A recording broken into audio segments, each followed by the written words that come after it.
say ye nipa sabe. Now the best and this we were second class human beings because around that time now United Nations United Nations 1945 after the Second World War. Now Black Africa country be and count. Nti so mu koshia wo ho a bibini bia enka ho. Yeti UN no. Na African country bi anka saku no. Say yeah independent countries, okay, sovereign nations. All right, it's that time no. Ne ye ho. Aha, ne ye ho. Nti 1945 no. Na che say o country bia no Black Africa no yenka ho enisa. Okay. Nti na che say we kura ye nimguase ye man. Nti na ye ka world politics a ye nimu bi. Now, and no so nchira na aman bi e wo ha no enya afa ahudie. Na Liberia enya afa ahudie by 100 years earlier. Ethiopia de obi ani won so eda. Obi an konka Ethiopia. Dabi on the yan colonize won. And Egypt nso no mo enya won fa ahudie. Now, these countries enya won fa ahudie no. Omu pe won ba bi tenan African some mfa won ho wiasen some mfa won ho omu ti won ba bi. Until Kwame Nkrumah ebahe te Nkrumah babeduru ahasei no onu amu oba no okra Madam Liberty big giant statue we US hwe ni say ya so otika mu a hwe giant statue ni sa no say sa Liberty we say no bi na mekọ akọ ho ntokwa ewo mememu eneme continent ya bibima nyina obabeduru ha no a wo sha ase say organize the normal ni bibio ye bia no opese ye abibima nyina. The reason being that abrofo no ho omo edi eso no te se France a omba hwehwe omo aben wa Ivory Coast, Senegal, Gabon, Burkina Faso, sa countries ni nyina mu na ya de work of France ntuko sua de na wo ba wo beboa our colonial administration no nti wo ba bedru ye no our classmates, some being the white people with seniors with juniors, say Britain and so on scholarship Oxford and I say University of London, all the universities over there. The wo ba na who were friends among the colonial administrators.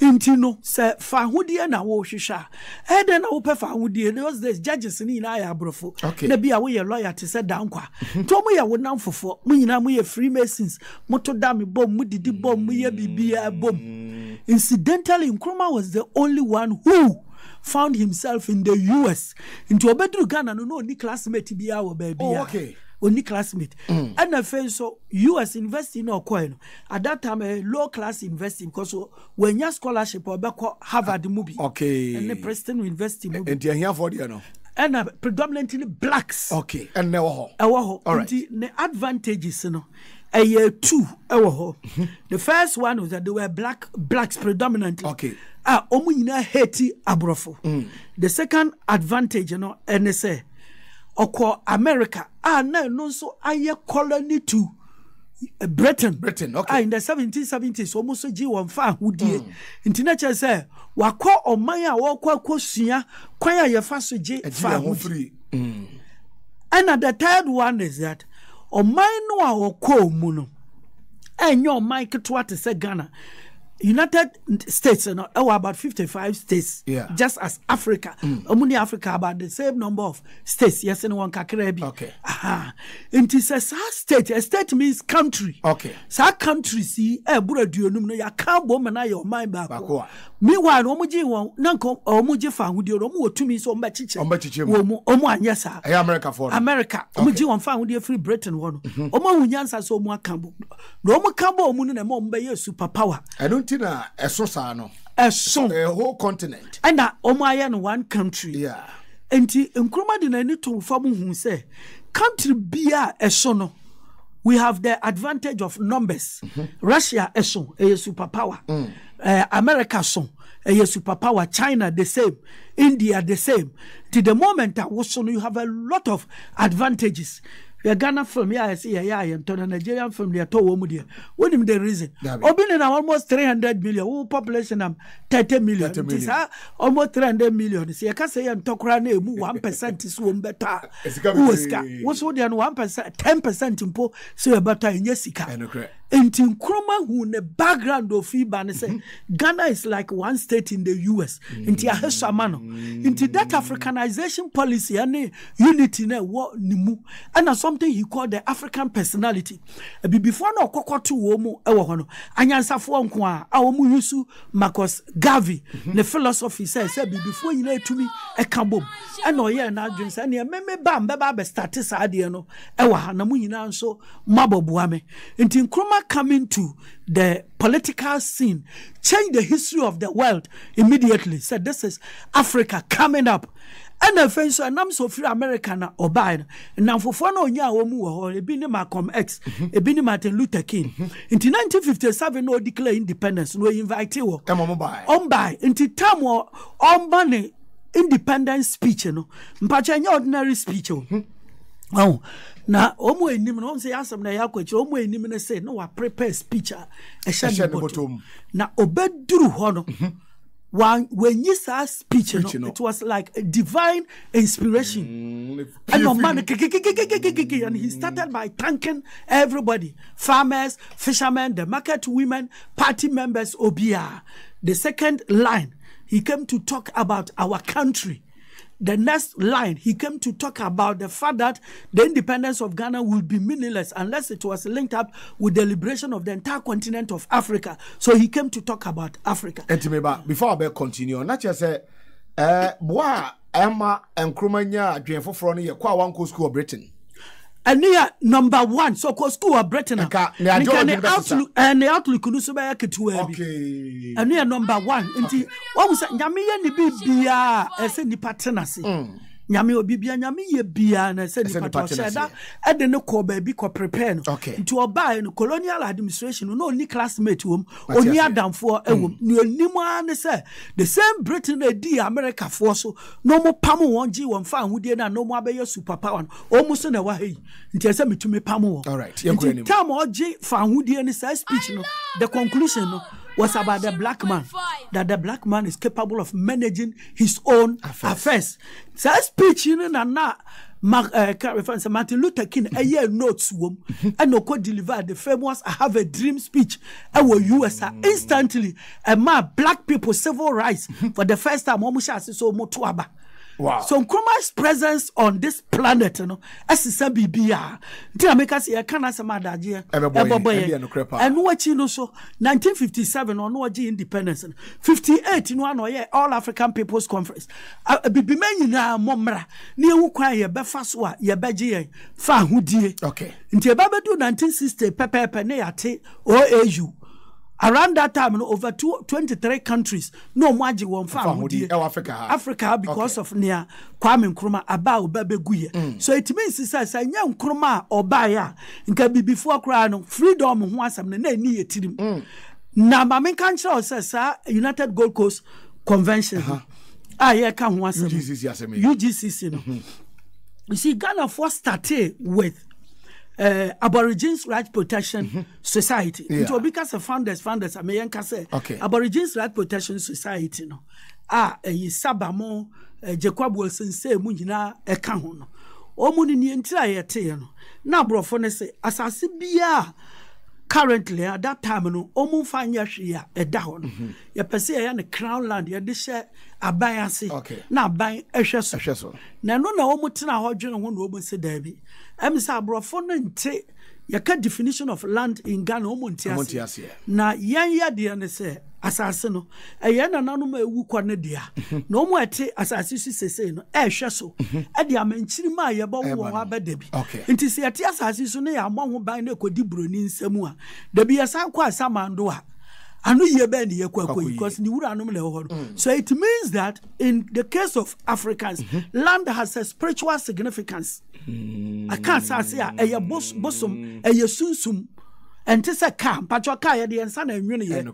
At any time, to me, a fluence, and tis a tari, as I say, no, a yamina boy, and then yami 1 for 1 inch cram mecam be. Until you want anonymous, your bottle womba queer, a brew on jenny, a queer weir, at the 2 miles and a frame and I can't once and no, that's a bomb by a cosimbra.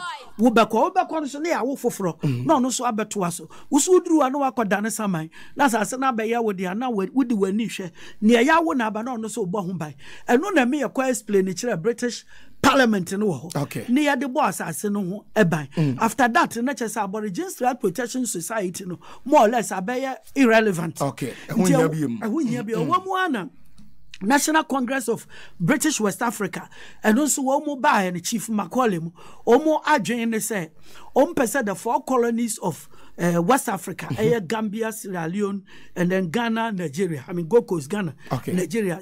Yentumi nka yahumbo na debi se ko ba se fa hudia ne nyina your mind back like federal states. Okay.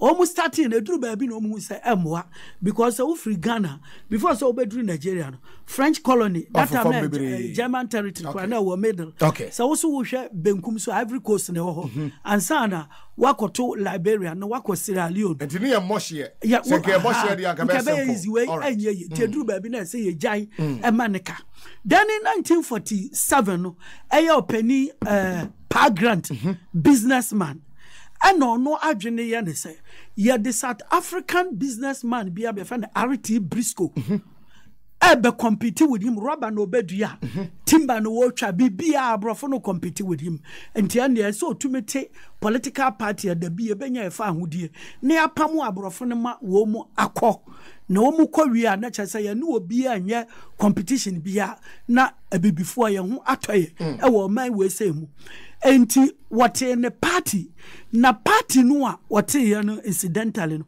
da bia meka no ba bia no na adwen ne say enam say ni business ewo colony ha say mpacho Ghana no ne ya chichem bebre Gold Coast no asia say na ye mpoano no ye fa ne the colony was made up of Eastern Province and Western Province. Okay. Eastern Province and I know the Eastern region and then Greater Accra region. Okay. And a Western Province here, Central region and Western region here now ya sa chemu. Okay. Nti na friend the colony. Nti the colony na no so na friend the Gold Coast. Real Gold Coast I know the colony. That time no. That time no. The real Gold Coast no. I know the colony. Eastern region, Greater Accra, Central and Western regions no. And friend the colony in Gold Coast. Okay. Ashanti na Parliament kura no a wa Accra no mu Parliament na Ashanti nkobi they ruled Ashanti by proclamations but you no the omodo omo anu nsem no ka kire ahemfo no na omo nso ade aye adwuma until 1946 no na Ashanti mpo nka yaho what you say na your fancy one northern territories wo mu so enka ho kura na omo aye ne say wo ho eye Ashanti no made up of then Bono Ahafo and Ashanti region will be the food basket for them. Now, Northern Territories, you can nipa no more babe ye juma. Ewo Ashanti and Bono no. I was Gold Coast colony. Mines near the no. I say Northerners so yeah. Omo anwade. Yeah. Southerners no akuko schools a wanwade encouragement the manua. One yentia see this remko. Na what the woman nyina be come one be parliament no no ma ye mra. Woman ko for be fighting for them. They will fight for schools like Infante Pem at the Saddle and others into north ni nyinara. Na school be anywhere.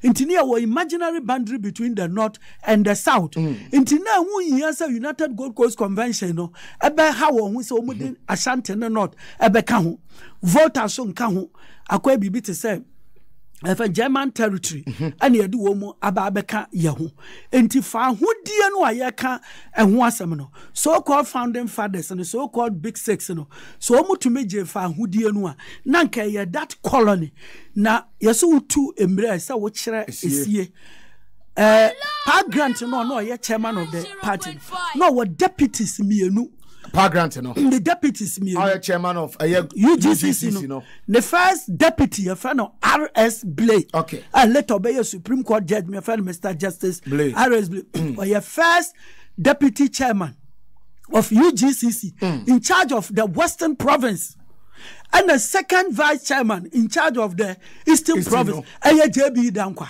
Okay. And if I want to say JB Dankwa party bia wa Ghana and then onye chairman of party bia wa Ghana had the UGCC no na what but no a vice chairman. The Eastern second Province, vice. Second vice. First vice, yeah, RS Blay. What the Western or Western? Western, and the West Way. Okay. And a papa no muno be party near Nedia. A party near Nedia. And to almost almost general secretary. And I go Jesse of Finland and Neban, young man do him organization to young Fanamera. Ntia no buy I didn't call party headquarters or share woman no who is almost 13 branches in the colony. Okay. Na two na ya active. Salt Pond Cape Coast and a crab branch. And no. Na East Indian Grand Shadine. Baby, I been baby, say East Western region, Muno, secondly, we been in Tiabane Sano. In a matter of 2 months, now Nkrumah organized 300 branches. Now, dear year we were Bufuni said, and Nkrumah de Biko, Ashanti no bono ne have for not any vote any baby. UGCC no. UGCC branches no. Or spread in the baby. And a year we Bufunti £100 a month. Also, Midbaman, almost said £25 because a Jumani is so may and nona. And oh yeah, a first or Kasabi African unity ne no ma omumpe etie one seminar. Okeka. Tina just say Nkrumah will be a no penkabum. Or penkabum say one or minor ebeka abum. Oh, na wo di Dankwa sorry, di grant echino. And na adwen papa ni wontirim. Okay. Actually say one no papa we no grant no. Ono yenzimani. Okay. And what's in the party. But so washa o kan so omun kamom no omun party no. Or JB Dankwa no kwasesa ni fiefuo bebre. And the ba nti na no we big sis na wo sika no so say Eastern region for no. Edo Omuno doso ewoso and no making sure say nka oluma no nya well educated one year san 7 na wo ye lawyer ni wo say kuta PhD na nka obadwena o mani nyina ho eyi no ono dwene tribalism mu say asantefo na form empire be that Ashanti empire and almost what do you ba mu pe e say duane say nipa no doso aduane no enche enso yedi na the same aduane o the same powers in the beche and na wo kofa esremfo ene ayibefo ene asantefo abeka wo ene senso ye nti the measure so omu nko na Nkrumah hu abufu ni say oba odi gbedamadi na chi ene krobodi say ene wo bia enti tam otumfo asante hene prempe the second ehu dwuma a odie no ana ode Ashanti Youth Association ede beka Kwame Nkrumah supporters no. Okay. So they were personally having allegiance to only Kwame Nkrumah. And the Kwame Nkrumah so who say your Committee of Youth Organizations CYO. Our year friend say UGCC. Aye youth nkwano no na no mo penasam because mpanimfo no ye lawyer for ni businessmen and kasia want me approach won. Nti Kwame Nkrumah no omu nim no. Nti 90 to cut a long story short no. 1949 I can say Nkrumah no ma wo ye na ha adwene nya na ye pam na free party no mo. Na che so okuta two powerful bodies. Omu allegiance to him and to him only. The first one and the Committee of Youth Associations CYO within the UGCC and Ashanti Youth Association Prempe Edemano into sa committee mienu we say no youthful people and no kambo ma odete Convention People's Party. And one into a Convention People's Party. Now my Convention People's Party abaya National Party. Now mom UGCC no na ye for the colony. Into omukoto about 1951 no. That's the United Gold Coast Convention. It was meant for the colony no omu say Gold Coast. Okay. Into 51 election no omulusu ye no. Ana omugu convention omugu United Gold Coast Convention omugu no nti na chese samre no achemfo ni hope ni won bibia ene fancy JB Dankwa ano ye second vice UGCC okay and asantefo no ade you have almost CPP for to start with. Asantefo because you see Ghana politics who because tribalism no wobua. Asantefo no so who say UGCC omo fa one kan na Nkrumah mom and I extend e de abaho no mo so start ade bi say nzemani asante kura ya ade baako nzema kotoko asante kotoko na achimfo de omo nya ye nuanom until their focus was on Kwame Nkrumah. Into what tea party no munyina bedi n'akyi. Na aya asantefo no. Aya asantefo no. Oti CPP no. Omo nyina bedi n'akyi. Asantefo bedi n'akyi. Bedi n'akyi. That time na RR Mponsa any Victor Wusu ya. Krobwadu say ana Kwame Sana Poku Jantua any Franklin Adubobi Jantua. Omo ne prominent Ashantis edi n'akyi. Then Obeye Prime Minister no 51-52 ana or draw up accelerated development program. I try so mind we say obe man so iron it is a first world. Na no ma wo di benye ni sika dia ye nyina will come from cocoa. Because that time we were the world's leading producer of cocoa. That time no. That time no. Now maybe before 51-52 no. Zamana UGCC won. Yaguno. Na UGCC after 51 na yaguno. Ntina besi election and you go see no because it was a party for the colony and now we don't have colony again Nkrumah has expanded everything beyond the colony and the white man has been forced to recognize that and so the northern territories and then Ashanti and then Transvolta Togoland have come into the picture.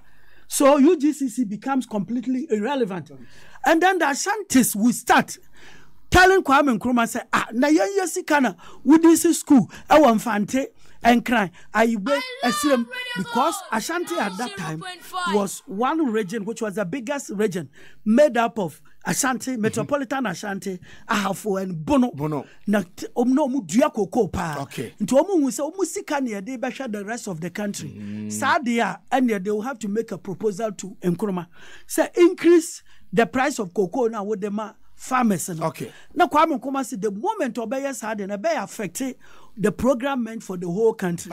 Now also we will say bauxite in Asante, the income manganese the income in Asante, diamond the income that didn't know what they share cocoa no into the negotiations are Nkrumah ni wo mu ye and say sadia cocoa farmer be and fan a banco school. Na ye way cocoa no wo betumenya receipt akwala bia betumenya receipt so papa ye cocoa ubenya government scholarship and Nkrumah catch and say we na boboa mamanya lawyer for ne doctor ne journalist ne bibia na me disika ne shamu nsema do you know what you would do ba waremba bebre awu bebre gu cocoa na say emmoa o ma say na cocoa na no betre phone anti na chese emmoa ma wo meye so no nti omu kwai no me say Nkrumah di atempa o say yenim nyansa na say yenim nyansa nka yen yesika na ma Ghana the world a leading producer of cocoa nti e be kire no nti omu buy no omu Nkrumah hot 3 times because they were CPP because of that statement in a film Nkrumah no buy no on world market price of cocoa na medi farmers no ho because region B and I work on so benefit from it now Nkrumah say the country is for everybody. What you say into ono so one penny into omu kwa no omu say yate ye ho mateme ho kem yate ye ho fi CPP and now say ajiman prempe ye Nkrumah damfo one man title or sajefo no so after this another title otumfo. It was the first time in the history of Ashanti hine for title otumfo no so one so mama title or sajefo but because of the pressure from his people, now say Oti Party, National Liberation Movement, headed by his own linguist, Bafo Akoto. Akoto. Oh no, now head. Okay.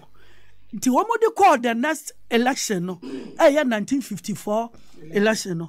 No more now for any voter Ashanti no omunam for any voter. They were also invoking history that the days of the Ashanti Empire the Ewes were their map readers and two anytime they bought guns from the coast they will give it to the Ewes no more mold no more so mold be no more the amount to woman ye one nti SG Anto ani Asante fo be ye baako esremfo so nuan ne Asante fo tokwadura no omo ko de ma nti through that no omo shase so omo ye baako. Now unfortunately initially 54 they went as individuals and omo lusu ye no to see people no and Kwame Nkrumah ma colonial administration na say we don't have any opposition in Ghana because SG Anto Transvolta Togoland Party what is fighting to break away from Ghana. So the aim of that party is not for the welfare or the future or development of the country. I see. Now you go to Ashanti. Almost the world market price of cocoa. In 10 years, they are fighting for federation. See, in the federal system of government, much of the products from that state is retained there. Okay. Nti anu no omo hwehwe. And a Muslim Association Party, almost Christians and respect to almost pay respect. So it means they are not thinking about the country. Northern People's Party say Abrafona and CC schools who home the schools in the south. Southern sector. And Tiama south of one our school. So many independence in the Bomwa. The going away of the white man will mean they coming to serve black people, their own brothers. Okay. And the Omunyan to almost black man serving another and to one the one year. And apart from Convention People's Party, I almost draw support from everywhere. And we are nationally inclined. Parties has a sectorial view. And Tim Nkrumah said, no, we cannot go to independence with this. There's a selfish interest to be attended. Okay. And Nkrumah said, this cabinet system of government or your prime minister, I practice over Britain. The leader of the opposition must be capable of becoming the next prime minister. Okay. When the government falls. Okay. But these people, if you are from Ashanti, you can't be prime minister because you are not thinking about the country based on Nchechiremu Amami. If you are from Ghana, you can't. If you are from Volta, you can't.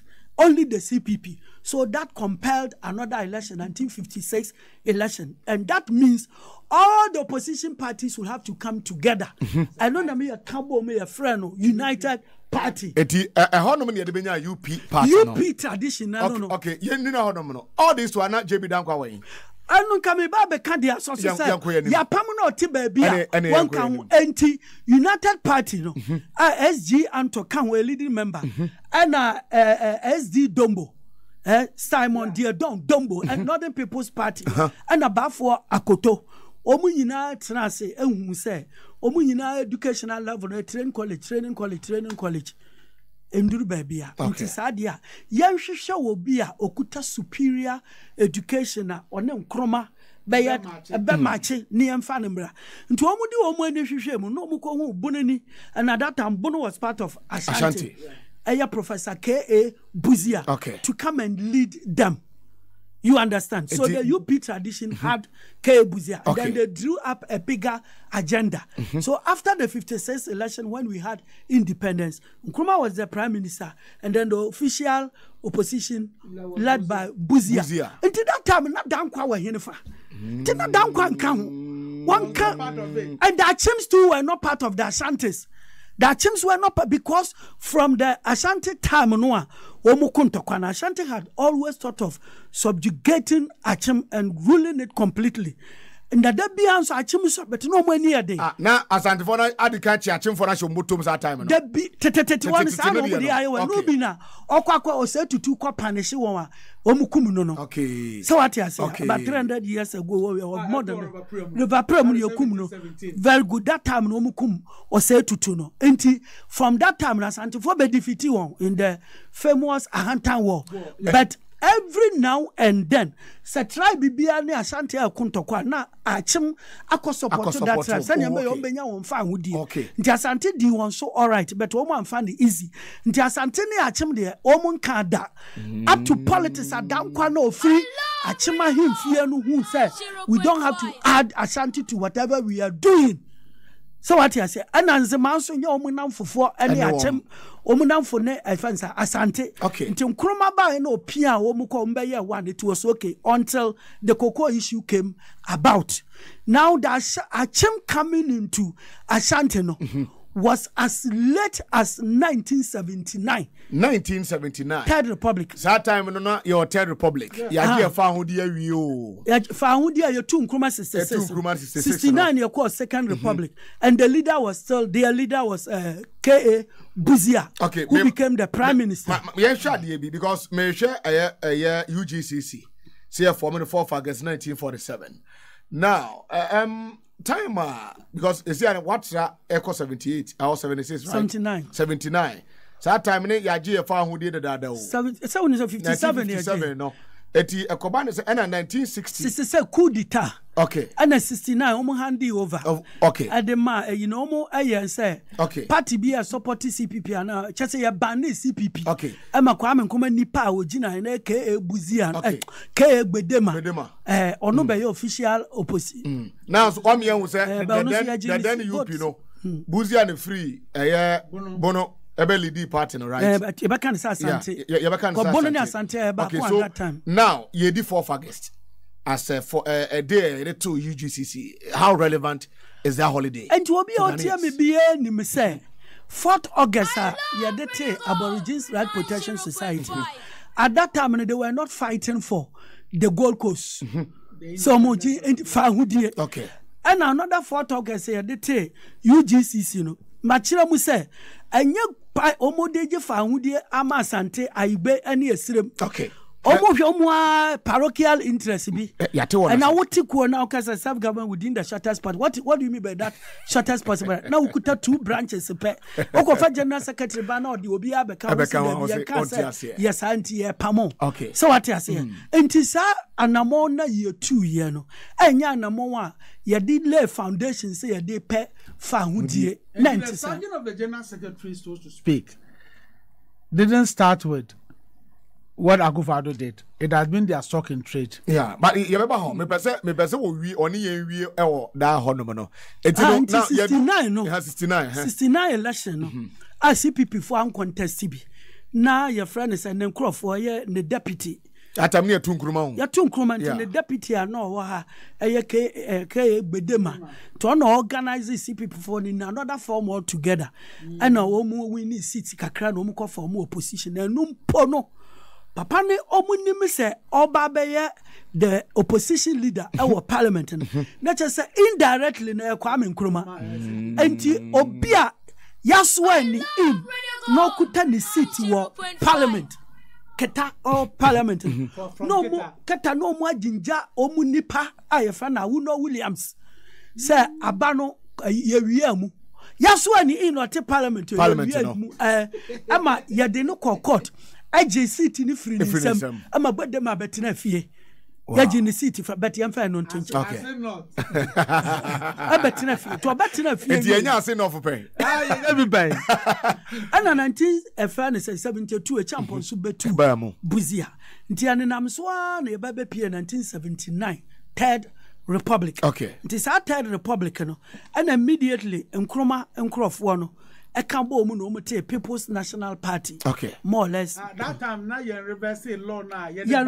Very good. Okay. Until mute People's National Party. PNP. But for PNP for them it was President Nkrumah's party. And now your friend say this Mateme Hufo no UP no. Omuso pa edin bedani PP in 69 Progress Party. PP.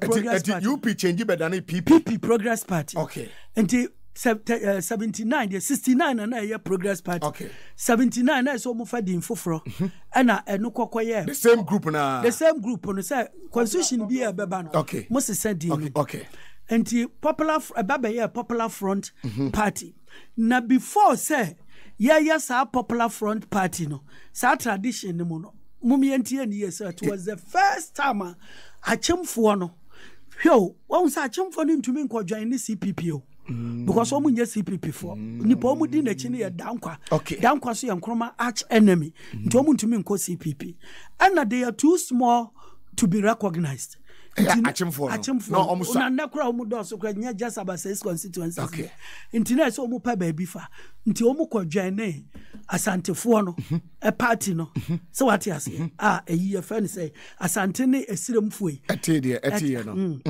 nti eso omukokọ dwan ne wo omukokọ dwan ne won ewie no ana omu suggest say party ya yeti ehu hia say ye be congress ne yakoyi presidential candidate hwe wo ba no be dictate. What is the reason? The reason is eno ye ho no ya chimabu akokokos okay ana omu argument na say which are the so-called big six, you know, even though for me in Ghana's history, near DBF big six, you know, the only United say one near Awuno Williams, Anna Nanka Bruce, any RS Blay, any your friend say, Park Grant, any JB down Comuna. After 48 riots now. Yes, champagne for natural, so they organize sad demonstration and comes to me a coon, a Sergeant Jetim. Never me join Johnny and not grant a crowd bridge. No more work immediately a young one. And the following day, newspaper report caption was a big size leaders of the UGCC arrested. Now, not just said they were the biggest fishes. No, biggest. The Sanka best started from Pargrant. Not Pargrant, founder, chairman, UGCC. back roller. Didn't see Kakofa Kwame Nkrumah. Ebaye. Other than Konya Onka big says so. And I find it say RS Blay, first vice. And Nanka Bruce, and yeah, Wuno Williams. But Safon Yenya won. I will know Williams and Nanka Bruce Dodgy. And Grant was out of the country. And RS Blay was in second year. So I say I change Cranford on Sujani. Ain't you know? Kakrana Yenya out of all the leading members and the newspaper report. And or tie and for what they Kwame Nkrumah, instead of recognizing the people who stood on the days to declare independence for Ghana, rather than this recognition now comma the so-called big six big six, just newspaper reportage. So what you say? Newspaper headline. About that time. I think President Kufuor did the whole nation a big disservice. Say, woko fasa uncle for the wonti edito or main sikas wabra everywhere in the world. Sikabie niwa from the lowest denomination to the highest. The same people neguso. Assuming they did something for the country, all other people too have done a lot for the country. For the country, one city. Now they can some chromedy na that's why.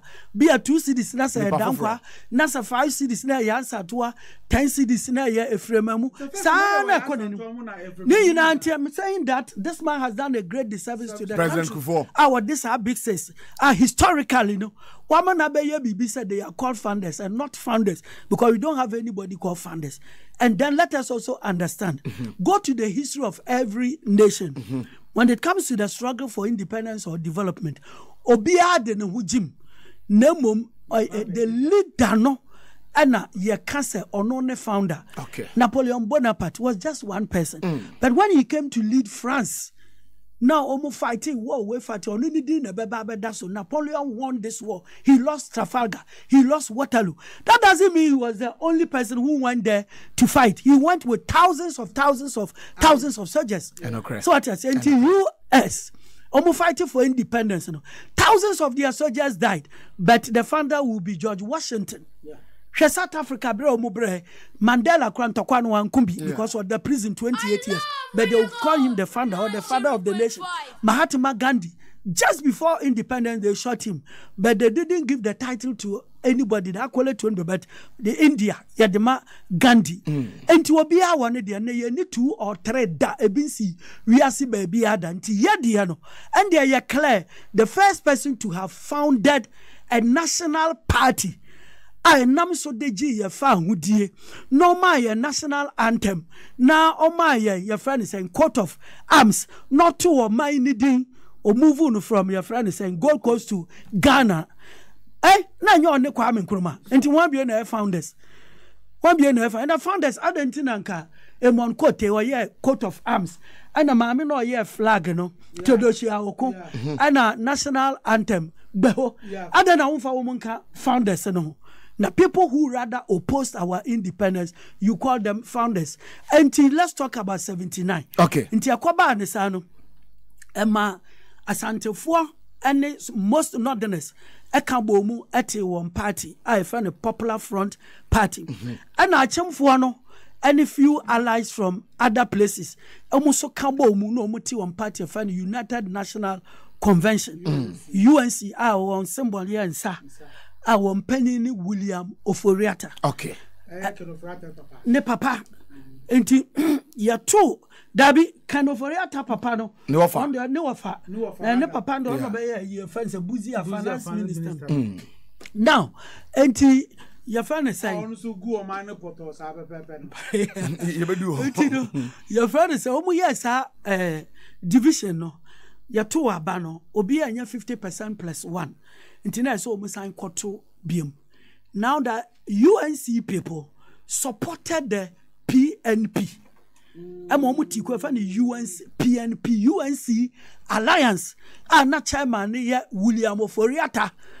What you say, Kokodi, PNP for in order to punish the Ashantis for not using him as a presidential candidate and using a younger person, Vito Usu, as a presidential candidate. What you say into a banisano, Emma, it's so easy for Nkrumah's people to win the election. Okay. So that was why it ended. Then 31st December, eba ye tu omu frekunyaso. And omu by 1992, yes, I have Fourth Republic. No. Then Fourth Republic, that some people come in again to realize that they are too small to make an impact. Until so munya obi de won ebono.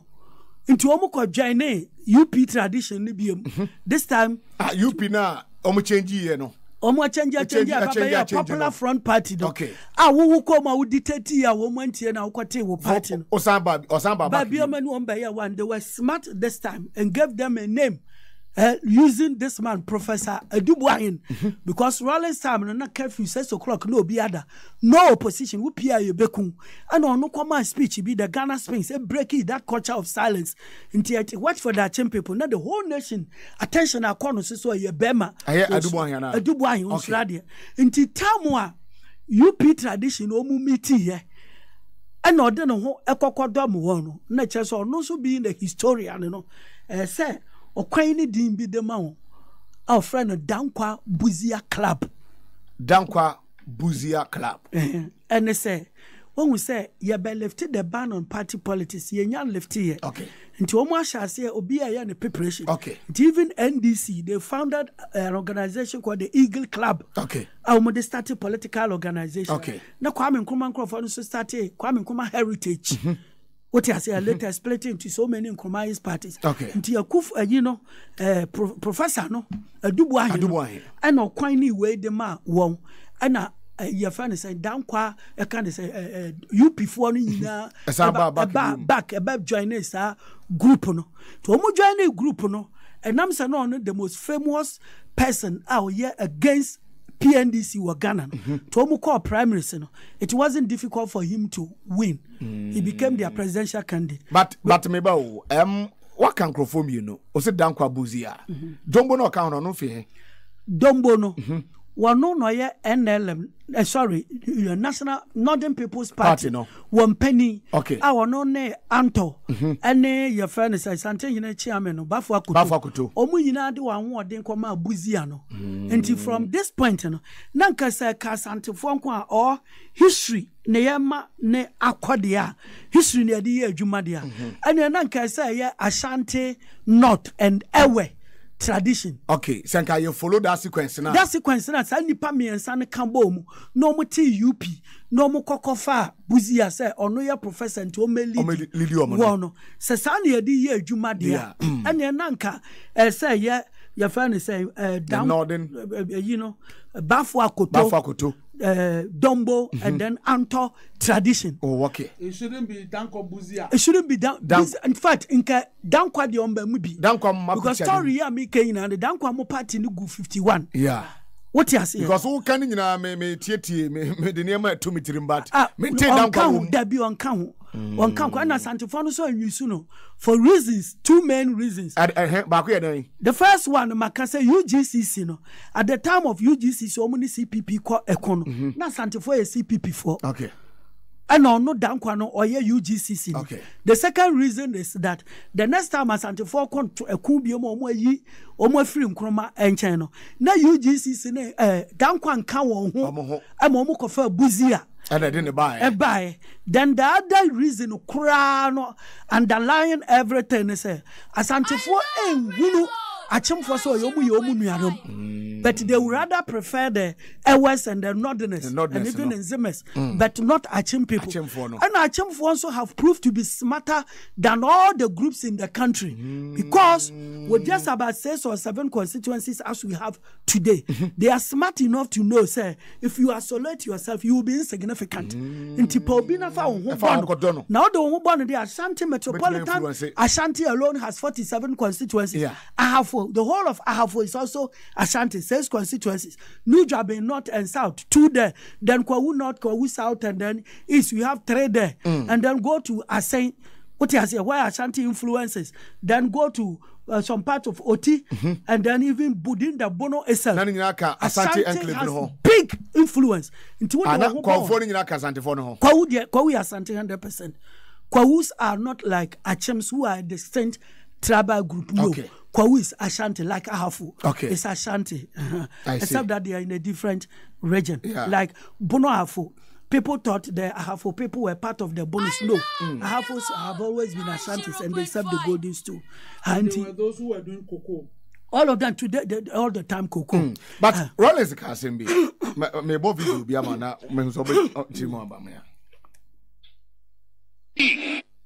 Underestimated. The NPP cannot be underestimated. You know it, I know it. They've been in existence for a long time and have been changing their names up till this day. The nature of who they are. Listen.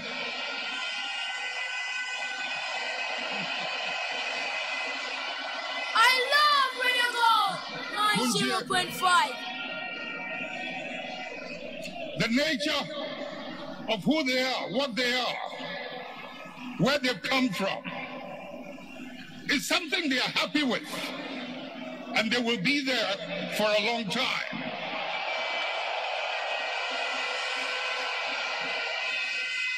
Let's not mimic their behavior. Let us reach into the principles and the values that emerged out of the circumstances that gave birth to us. And if we can hold onto those principles and those values, we will move way into the future and no one can ever defeat us. That statement by Rollins, which you say, I said the NPP cannot be underestimated. They've been changing their names and not some more can we confirm it or narration, you know. But we was 30 free bar, no more PUP, young court, no, Sansi, they cannot be underestimated. Yeah. That's the word to be underlined. Underestimated. No? And say, that's the underlined word. Even Nkrumah could not underestimate them. Yes, because it is founded on the strength of possibly the biggest region in the country in terms of population. And it has become their tradition, their everything. Oh, we say in the case of Nkrumah himself, because he hailed from a small place, Western region, in Zuma area, the seats there, Wakamboma, can never be a tradition for the CPP. And then Rollins himself is also from Volta region, also a small area. There is not much impact they can make. But in the case of the NPP, they are very lucky. So it is built on the very essence of Ashanti itself. At any time, they will always form the biggest opposition. Because so we cannot underestimate them. The then 10 regions, you know, the then 10 regions. We need 2 regions at the winning national elections. That Nkrumah, they've won only 2 regions. That is Eastern region and Ashanti region. How many are winning? Okay, so 79 the same. 79 the same. Apart from Ashanti, almost everywhere. Almost the second. I realize that they are the major opposition parties. Almost Kambomua and come back to winning. All because you see, Ashanti alone out of 275 constituencies. This is one region. Omukuta 47 constituencies. And their sister region, I create Amaono. 6. Ahafu. 6.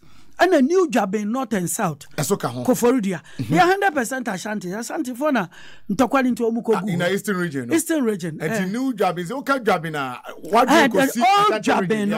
And I say to 2.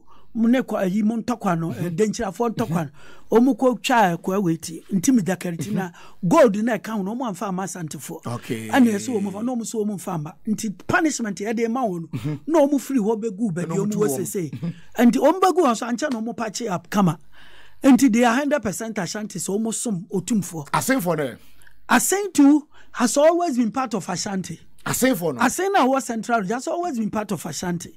So was central north. And so your friend is saying Kwawu. Kwawu so they were in Ashanti Mampo. Ntu Professor Jumambedu Akosa had wanted to become Oman of Kwawu. Meanwhile, he's from Mampong because they are one people. Now, about the Kousu Asante break here because if they are of the same people, then they see Emma the Kousu break here back up upon his own. One more day, and number Jama, then they see a small thing. Always say during the days of the Ashanti Empire, they always felt that they had to fight in order to sustain the empire. Okay, and this group of people, no. Awomu adwene ye won say see enya abotre na yetenase na yadwene ye ho dodo ye ho rather than always going to fight. If you go with 1,000 men, you won't come back with 1,000 men. Okay. To all those who think like us, momi yankope ye baby ntena. And the entena strategic place Asante you know somase ya mefre nko ayentumi nko ontumi nduru ha. You ask the call for the number on passum nto omuko gu people no so no se yesoma nipa se yanko fa wo mra na omu roll stones against the messengers nti wo bia be soma yeso ho a wo kwede wo ko aha na be yesa but they are one people. I mean, all Kwawusa Ashantis. I see. And he said, Rollins Asamokan, it was based on history. Say, when you talk of Ashanti, they are so huge, which can, to a very high extent, can even mean voter region. If you are going deep into history, they are always together. Always. You go to Kumasi, there's a place called Angunaga.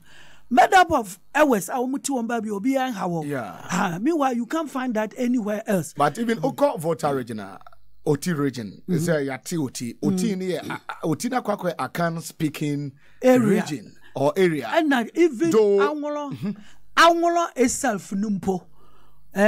First, and many people don't know, they think somewhere Togo for but they have always been part of Ghana. Okay. And the Angola have always been Ashanti allies. Wow. Because Ashanti was trying to make incursions into the Oyo Empire. And it was the Voltarians who were helping them. In Nigeria, they wanted to bring them under Ashanti. And it was the Ewes doing all this. They have always been one people. Then Ashantis don't hide the fact that they were marrying women from Angola area because yeah, Kokono. Because we are predominantly black and dark. And so the Ashantis don't hide away from distance. And they are women who were marrying from the north in order to get more children very quickly because their men were dying all the time because of the constant and continuous wars. Not just on talk a person Africa. Bebre to omone eweno and then predominantly NDC omufis omatamfo ne Asantefo no rather no omu traditional relationship more than Asante and Achim. Asante and Achim have never been one. I see. But Asante and Ewe have always been one. In fact, this Ewe town Peki. Mampong for the Pechi in the Mampong. Peki in the voter region. And the Kumasi for now on that Bekwai Road, Pechi number 1, number 2. Ayomuna Chichire. Wow. And now if we are in Chobedu Kobefen Wusuta. And we are Mampong Suta for now a Chichire. Into Omu ya want is how called that area. Ubon se chidin bebre. Tinya politics and Kayana nipa bako. Put it that way. Take away politics we are one. And indeed the chiefs have always protected that. Okay. As for the chiefs, because on Hinibia Transe on Niminabakwa some say maybe where ye way mami. And the Achims don't want that to Achimabakwa people don't want that one to come out.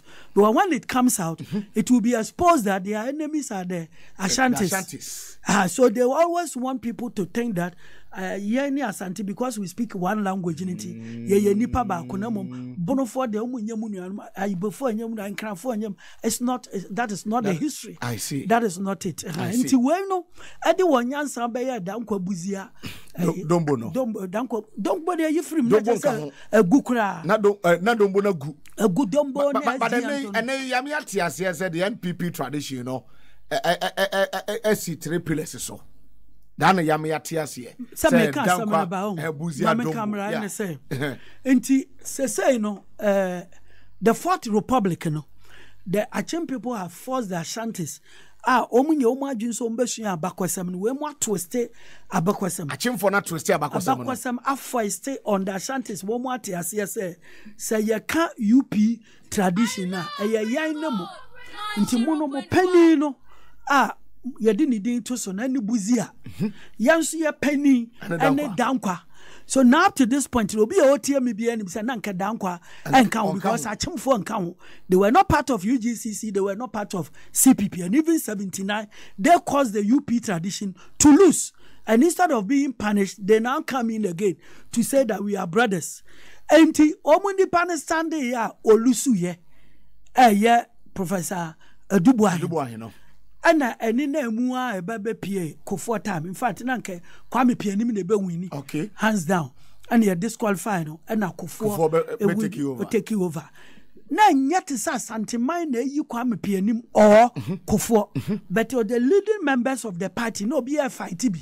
Obia, a Santifono Modos, whom Safuadu, Dr. Safuadu, what you say? Until no Munisa, I joined Safuadu, his campaign manager was Major Kwasiga. Until Nasa Adrian ni wanting but the Chimabwaka people per baby agina. Until I saw mu creative BB, no more diginaso. Until when the Kofor left, Sananka ya traditional. Nka automatically a tradition san ne MPPC adu dombo fo no so a. Ane nanka buzia di ne de 69. Ana your friend say Akufo Addo no ayi ba no dankwa nka ho ni nipa no professor no Aduboahin no ba standing na nkwa nkosi ba bia nti nanka ono so Aduboahin ba UP 92 MPP 92 na Olusu ye nti nanka onam so ye akan nti no wo de ne be kan santefo no nti nkeduru kofo tamodi ne de awie no na che santefo no successively omu na abasa atwifo no nti nanka esa kofo de ma ne running mate Aliyu Mahama so that it will mean that from Ashanti to the north then we are following tradition and can ebedu Akufo Addo so kan ru ho no follow tradition there Aliyu Mahama neba but Ashantis they didn't have that idea. They felt that we are talking about our country and that tradition is gone, but you need a tradition in order to have a constituency, to have a base. But when it comes to leadership, the moment we have the base, anybody can come into the fold, like NDC now or CPP. They don't say you are from here or there, or you are related to Rollins, so it should be this or that. Because OFA NDC since 92, Omanya leader from the Volta region, Omanya leader from the Akan Central region, and now in the north. Yeah, and Omanya leader from the northern region. Obia TBDB. Ana we mono nanka wasantefo ni tirimu say obia obetuma stand no based on your own individual capability no yamfama. Ana achemfo no atuma ya de won tradition no e dia beka ho nti say omo hu say amfolo ne omo hwehwe no a omba wayato. Etisisi ya kofo edi ne de ewie ya no. Kofo ede ne support obi enim Ghana ha. He wanted Papa Owusu Ankoma from Western region. Papa Owusu Ankoma as an hunterman to lead MPP. Etina nye Alan Kashimpo. Papa Owusu Ankoma. From there to Professor Frimpong Boateng. Or testi omi ani na hu say Emboa. And Frimpong Boateng is from Seshi. Okay. Ana Owusu Ankoma is from a hunter. So what you say? Intina sa adweno trabala adweno eni kufuo tim tradition bi eni ni tim. Ha ana anye ye no de support kokoma Alan Chamatin. Ana omu kwai na nam say still tradition eni wontim bibia eni ho no. Eduru tie na say ono ne ko run off no. He decided to let the one who had led, and the one who had led on top was Akufo Addo. Inti wonko into a quiet no na whether it was right or wrong, the Ashanti people were not thinking about any tradition. Now we mono kokoduru wo wie ya eso no so free e ho no anya na ye tradition dia tradition dia then you created the Dankwa Buzia and kicked out the Dombo. So if the Ashantis have left and then that is Buzia has gone and then Dankwa has come and is going, then you should go back to the Ashanti people. No umpe Chamatin asem non pesa santini bia ebeba. Ano simpacho ade no free tetina ni say ya miensa. Nti say no adu dombo fuaso. Adu dombo fuaso. I see. Adu dombo fuaso. You see how smart the man is. Yeah. O say the achims. One block ni sir. MPP. So they've been smart all this while. Yeah. It is that smartness, no. and they keep them up to date. To twat everything to their favor. True Dombo for so nti one Domo no hwan. One only Mampusi ni ba. Baumia. Meanwhile no, the original Dombo no krano. Mampusi any the gomba for no one can Dombo was a Dagati man. What Dagati ni? Dombo Dagati. Dagati powers into a free northern region ho baby. It is a do one so then you can kurom na kope. Kurom ni fabra. Ah, enti ayantro. The only thing is that o man penny nipa onu ani nipa. Nti na say o ye you create story bia na ejitum nti in fact me nan fofo aye asante for lawyers doctors which wonu wo mu yom say ha din wo eye tradition wo say you buzi edi ye di atoto asesa ya ha dombofo na say edi dombofo no so and he thinks it's not a dombo. And me patch say they think that when you say dombo it means they're not. No. I don't know they are chim from the bring so. But it's a idea. Finance minister we born humadi and the whole world born abaso te sania Dr. Kwabena Dufo mo jeje international prizes in India. Enke odebema no ko hwe ba wumi bia anka odebema kenofuriata anka odebema no easily no aka kira wo say na sa president Kofo ne time primary presidential primacy send na chiriba account o win yanke yam fama no nti we so mesu menu aketewa finance minister the whole world obi ase wa yade obeka wan ade na nko de ma no obi ahu say wanye adwuma ni ye nti wuntumi mfama nti sade a yam fama obi obe protect your interest. It's as simple as that. Na tradition there that we don't have it is not built, the argument is not built on any tradition. All right, I'm not different point. Mama na me homra and yesu ade papa eto da bia ye be ko say ya purely education and ye call Dr. Ibrahim Zubairu so hanum doc. Good afternoon. Apom god. And then ye utimi say ya ko ya chi I am meeting pa a lot of things now things now working and in fact I was so happy. Mami twam homra Cobra. Mafuya meya. You say hepatitis. Me to ase. Me siremu. Ase why you be na ekiki me. Emuya meya. Sciatica. Any bone fracture no. You do Power Specialist Herbal Hospital. Dr. Kosia Dua ya betrete. Sciatica. Entimi. Any bone fracture. Nompemu yare. Power Specialist Herbal Hospital. Ebe show me wahu. Entemu kura. One must specialize wasa area ropa. Yare ba konso ne saye omombre pa hepatitis B, stroke, diabetes. Akumamu yare ahoro, typhoid, awo, junsomu yare. Ni nyina Power Specialist Herbal Hospital. Koko wade abef mfidie be hwehwe mu yie. Ansa na wade omu nduro na nanam no akam. Accra or Kwabenya ACP Road. Wasi Power Bus Stop wo ho a. Kumase or Feyase, wani Josbro filling station de di hwe nemu. Ena takra de so Anaji Estates, Customs Road. Ghana ha ba bi obi a wo bia mfre 0244 54 44 22 and 0200 38 38 31. Power Specialist Herbal Hospital. Hepatitis B, ayaresa free and feature great inspirational speeches and quotes from African leaders. Long live fellow freedom fighters, comrades and friends. Long live African freedom fighters.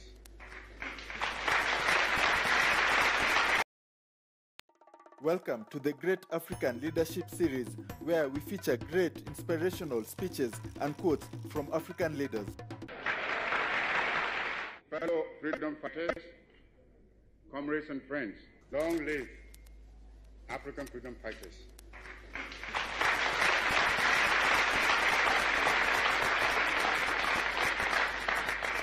Long live African independence.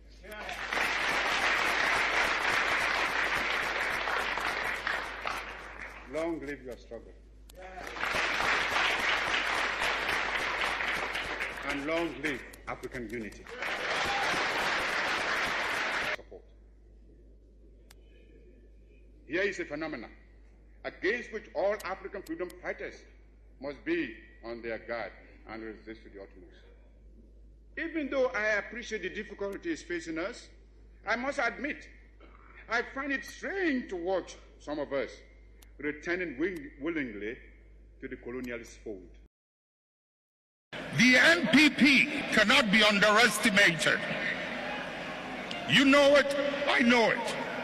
They've been in existence for a long time and have been changing their names up till this day. The nature of who they are. Listen.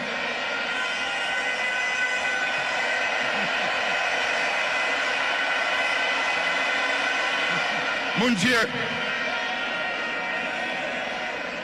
the nature of who they are, what they are, where they've come from, is something they are happy with, and they will be there for a long time.